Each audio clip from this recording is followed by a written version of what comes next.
Hey friends, welcome back to Movies in a Bottle, where we're continuing spooky season by breaking down James and the Giant Peach. I'll admit, I first just wanted to review this movie because I was curious if it was as scary as I remembered from my childhood, but I picked up the book to get familiarized with the source material and I learned that there was a ton of differences. We're going to be covering those differences, so I wanted to give you a quick heads up that there's going to be a few more detours than normal, but with all that being said, let's roll film. Oh yeah, not to brag, but I did get the scented version. I'd be remiss not to mention the clever detail that the bugs that appear in the title sequence appear later, but this dark adventure actually begins on a very cheerful note with James Henry Trotter living happily with his mom and dad in a cozy house by the sea. James blows out his birthday candles, then later, while cloud gazing, his parents give him the advice that sometimes you have to look at things another way. Then after using their hint, he sees the Empire State Building. Then James's father tells him they're going to see it soon, and not only is it the tallest building in the world, there are going to be tons of kids there for him to play with. Then James's tale takes a decidedly dark turn when we learn his parents' troubles were over in specifically 35 seconds flat after an angry rhino came out of nowhere and gobbled them up. Afterwards, he went to live with his dreadful Aunt Spiker and Aunt Sponge, who forced him to do back-breaking chores all day. I'm already going to do a quick tangent using the book to elaborate how evil the ants are. They threaten punishments like keeping James in a cellar with rats for a week if he goes into the garden. They never let him go outside, they never call him by his name, and they oversee his constant labor to make sure he doesn't stop for even a second. And maybe worst of all, he hasn't even seen another kid for years. This warning is going to make more sense in a minute, but if I ever say ant, I mean the relative, not the creepy crawly insect. Anyways, one day while the ants were basking in the hideousness they call their beauty, James started reminiscing over the New York travelogue his dad gave him. Having noticed James stopped working for even a moment, the ants disparaged the boy's parents for being eaten by a rhino and for dreaming of such silly vacations. Then after a hard day's work of labor and beatings, James is given some disgusting fish heads for dinner, so he instead digs a bag of chips out of the trash and eats the crumbs. While in his room, James notices a spider, with some signature Burton stripes, in the corner, so he takes her down so his ants won't see her and squash her. James immediately befriends the spider, then digs out a hidden box of treasured keepsakes. Then poor James sings a somewhat melancholy song about how he gets through tough times and how he still holds on to that dream that someday, and somehow, he'll be on top of the world with his family. During a song, he folded up his crumpled chip bag into a paper lantern, and to make it fly, he used a birthday candle that he would have blown out with his parents on that fateful day. James is suddenly awakened the next morning when his vile ants try and squash his new friend the spider.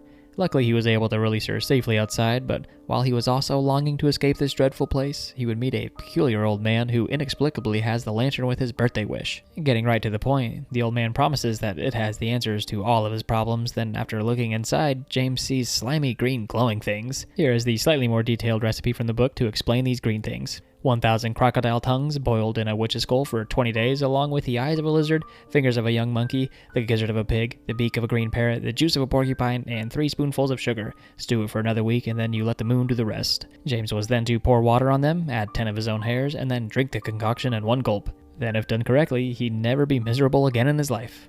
Then the old man uses his magic to show James how New York City isn't as far away as he thinks, but afterwards he cautions that James better not lose any of the green things because their magic will work on any living thing they come in contact with first. The old man mysteriously disappears into thin air, and James runs excitedly back to the house, but perhaps he was too eager to leave this wonderful life behind because he clumsily trips and loses all the magic things from the lantern under the very dead peach tree. Making matters worse, his aunts arrive to see him, quote, laying about, but in a stroke of luck, if you can call it that, they find it too early in the morning to beat the miserable child. On their way inside, Sponge notices a peach is growing from their tree, even though it's long since been dead. The 2 trolls order James to get it so they can split it between the 2 of them, but defying all reason, they all watch as the magic peach grows and grows and grows to a colossal size. Of course, Sponge is eager to devour the delicious-looking fruit, but Spiker sees all the money to be made, so they quickly turn it into a lucrative tourist attraction. All James can do is watch from his room as droves and droves of people flock to see the new wonder of the world, but instead of letting James play with any of the kids, his aunts force him to clean up all the trash. Then while doing just that, he sees his lantern again and hopes against hope that there's still just a little bit of magic left over. And miraculously, there was a little green speck left. It's widely like the others, so it leads James below the peach before it would ultimately escape. Allowing curiosity to get the best of him, James goes to try some of the peach, but that's when the final speck of magic would jump into the bite at the very last moment. Almost as if an unseen veil had been lifted from James's eyes, he can now see an opening in the giant peach that wasn't there just moments ago. Still allowing curiosity to drive him, he crawls inside and discovers a mysterious, magical place called the Miracle World. In here, reality itself would change and everything is now in fantastic claymation. While crawling through the tunnel, James hears voices trying to plot their escape away from the awful ants, but whenever he enters the giant fruit, he meets a bizarre bunch of bugs. After reassuring James that they weren't going to eat him, the bugs explain that everyone here, including him, has changed. James realizes that this must be the magic from the old man, and soon the bugs get back to planning their escape, but James repeats the ant's warning about how a rhino will get him if they leave. Then they reassure him some more that there is no rhino, and through song we get to know the crew and learn that they each have their own dreams of going to New York City, just like James. We're going to go on another quick aside to better introduce our characters and then touch on the book. First is Grasshopper. He's educated, sophisticated, and voiced by Simon Callow. Centipede. He's a scrappy but lovable tough guy who relishes being a pest, voiced by Richard Dreyfuss. Next is Earthworm. He's a nervous, nearly blind know-it-all, but he means well and he's voiced by David Thewlis. Glowworm is scatterbrained and hard of hearing, but she's happy to be here and voiced by Miriam Margolyes, who also plays Aunt Sponge. Next is Ladybug, or Ladybird as they call it in the book and over in UK. Well, she's a proper lady, of course. She's gracious, posh, and voiced by Jane Leaves. Behind the scenes, she shared that James and the Giant Peach was her sister's favorite book, and she got into it by reading it to her all the time, so she was thrilled when she got to play Ladybug. Lastly, we have Spider. She's sweet and caring, and also the same spider that James befriended earlier. She's voiced by Susan Sarandon, and her ex-husband, Chris Sarandon, voiced Jack Skellington, but more on that later. In the book, instead of the song and dance about why they all want to go to New York, James resolves the misunderstanding about eating him, and he gains their trust by teaching them to eat the peach instead. Then later on in the journey, but I'm mentioning it here for pacing, sue me, the critters all educate James on how useful they are in their own rights. For example, Earthworm enriches the soil for farmers, Ladybug keeps pests away from crops, and Spider eats flies and mosquitoes. You get the idea, but this omitted detail will be important for a slightly alternate ending the book gives us later on. Tuning back into the movie, the good times come to a screeching halt when Aunt Spiker and Sponge come looking for James. Centipede pops his head out to listen to them threatening their nephew, but luckily Centipede is the type of bug to act now and think about the consequences later, so he gets this voyage underway by cutting the peach stem. The ants barely have time to hide in their car before the giant fruit rolls it over and rolls through town, over a cliff, and into the ocean. So in the book, while they were best deciding how to punish James for having been out all night, Spiker and Sponge actually died when the peach rolled away because they were each jostling over the other to try and save themselves. Also a cool detail, whenever the peach first rolled away, they encountered a village where they caused enormous havoc by rolling through a building described as a famous factory where they make chocolate. And this is no doubt a reference to another beloved classic by Roald Dahl, Charlie and the Chocolate Factory. Everybody goes outside to get their bearings, and after realizing they're bobbing about at sea, the bugs ask James if he knows where they're going. However, he can only recall how the old man gestured the answers would be in his heart. But that's when he realizes the old man meant it far more literally, and he was referring to the travel log in James's pocket, which has a map visualizing their journey across the pond and all the way to New York City. To hype up his crew, James tells Ladybug the parks have leaves, then Spider how there's tons of dark hiding places, next how Grasshopper will have museums to enjoy, and lastly how Earthworm will enjoy the miles of underground tunnels. Now that everybody is excited to get to New York, it becomes all the more obvious they have no way to get there. The bugs bicker a bit, and Grasshopper makes a point to correct Centipede on all of his tall tales of being an accomplished traveler, but James has an idea. Before he enlightens everyone, he loses confidence in his idea, but the rest convince him to speak up, and feeling reassured, he tells them of his rather ingenious plan. They're gonna fly out of here by using Spider's string to wrangle the seagulls overhead who have taken notice of the world's plumpest earthworm. Earthworm doesn't want anything to do with that, but, for the greater good and all, so he's forced into the hole as bait, and just as a bird dives down to get him, the crew pulls him to safety while James lassos the bird. It was a deliberate decision by director Henry Selick to save the stop-motion/claymation for when James entered the Miracle World, which I thought was a pretty cool name, but he said he felt like it added an extra dimension that better honored the book. Henry Selick also talked about Roald Dahl's books, saying that they're timeless because they often focus on kids who are solving problems and overcoming great odds with a lot of humor and invention.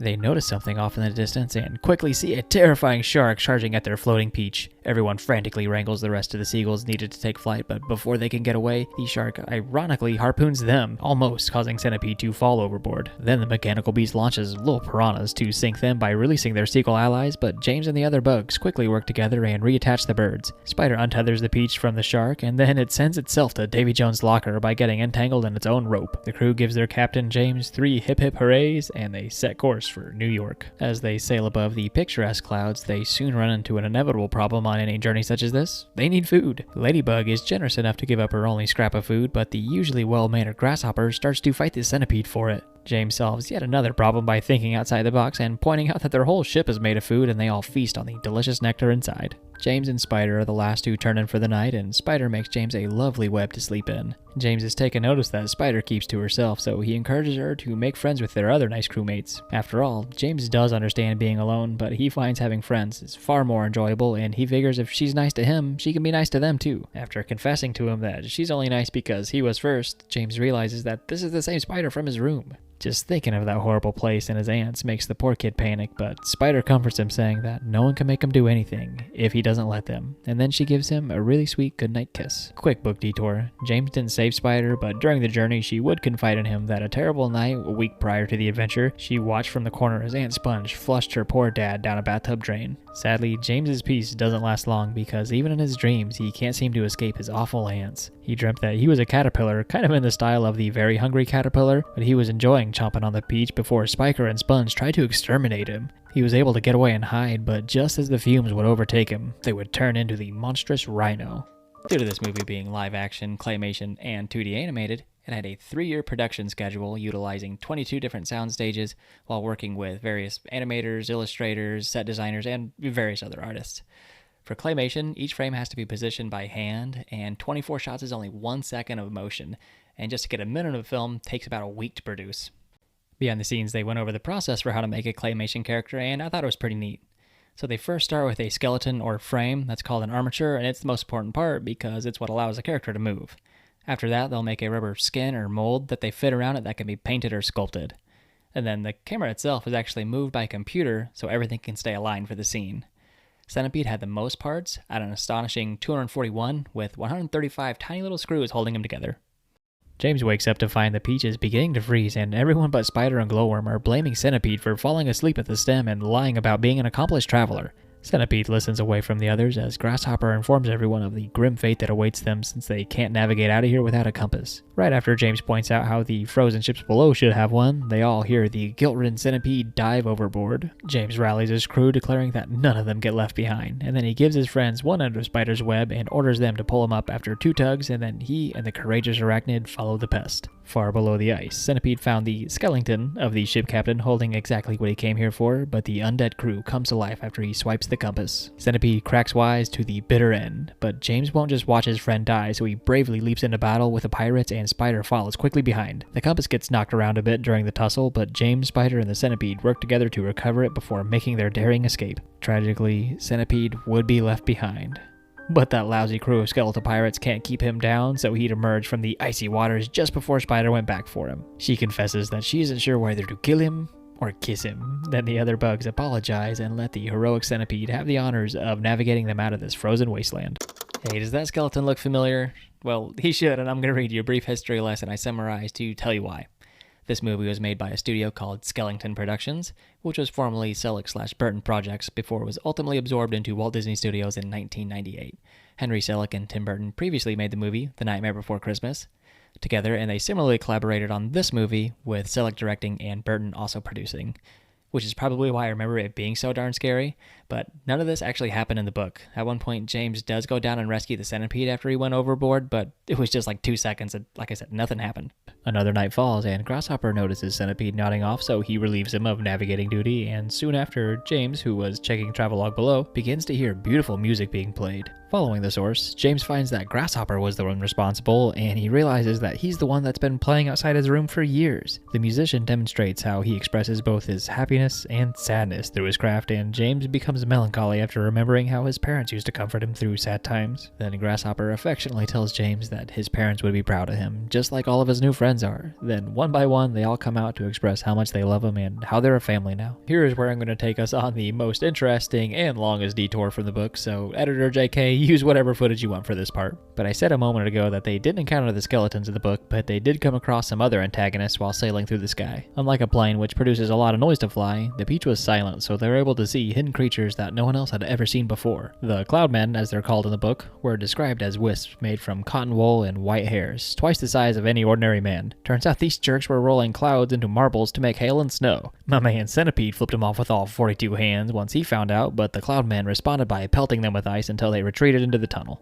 Soon after, the crew got entangled with some more cloud people who were painting a rainbow, and Centipede was covered in a cement-like purple paint. Then they tried to drown them by dumping water from a cloud on them, which incidentally freed Centipede. They would keep hovering through the clouds and see more Cloudmen creating storms and tornadoes, and most spectacularly, the crew actually saw a whole city of Cloudmen with families going about their lives. Alright, thanks for bearing with me, back to the movie. A foghorn sounds off, and looking below the clouds, everyone is overjoyed to see that they've made it to New York City. They're all ecstatic, and they start to prepare for their landing in the big city, but that's when the meanest, nastiest monster of all would strike again. The Rhino. Captain James Henry Trotter orders his crew to hide up in the seagull lines while he does what he must to keep them safe. The beast took his parents, and he couldn't bear to let it take another family, so headstrong, he faces the raging storm alone. After recalling his parents' advice that sometimes he has to look at things another way, he realizes that the bugs were right. There never was a rhino. It's just smoke and noise. With all of his heart, he screams, "I'm not afraid of you!" And then the storm dissipates at the last second, but not before one last burst of lightning would detach the bridge and sever the seagull lines, sending them plummeting to the earth below.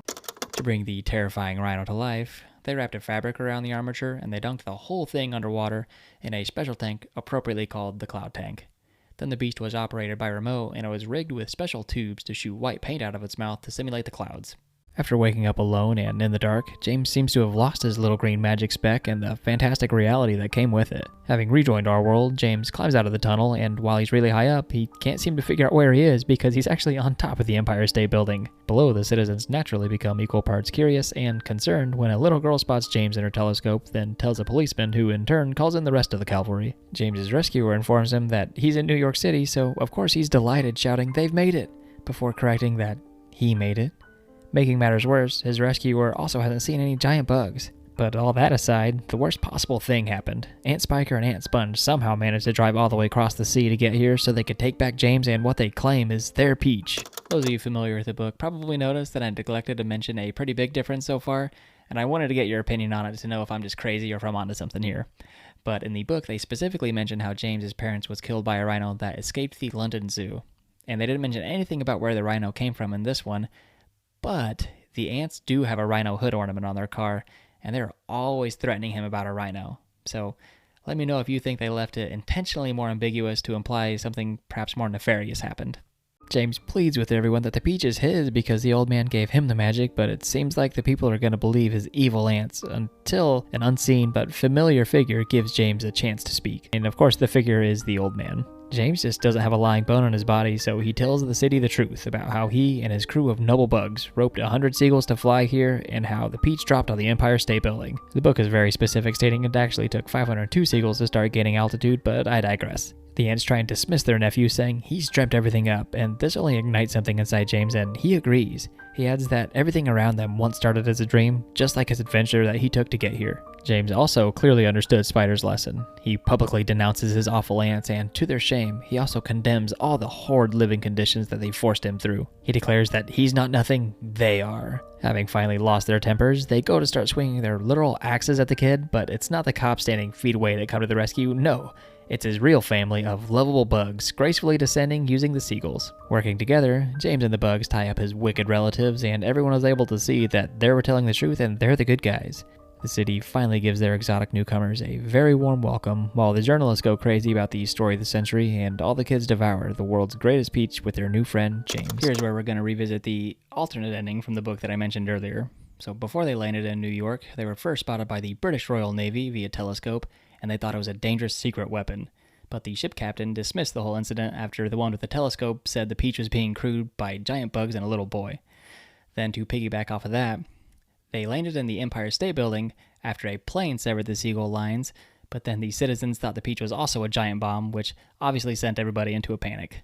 But James was able to use what he learned about the bugs earlier to educate the New Yorkers on how helpful his friends are, and so they are very warmly welcomed in both versions. The old man informs us that after they ate the peach to the pit, they set it up as a monument in the park where James now lives with his new family. He was once the loneliest, saddest little boy in the world, but now he has so many friends that visit to hear his journey, he wished for a way to share it with everyone, and that's what we all just watched. As for the fate of the bugs, we get that through newspapers dated 1949 at the end. Centipede runs for mayor of New York, Grasshopper becomes a famous musician, Earthworm becomes a skin cream spokesperson, okay, Ladybug becomes a talented nurse helping with the baby boom, Spider opens up a jazz club, and Glowworm saves New York millions by being the new light for Lady Liberty's torch. And the final paper shows that even though the insects have their own happy endings, they all still make time to surprise their dear friend James. I never knew about this, so let me know if you did, but there's a post-credit scene with a game called Spike the Ants, with a player kind of rock'em sock'em robot punching the ants with a rhino like they're piñatas until a tombstone pops up saying, "Game over."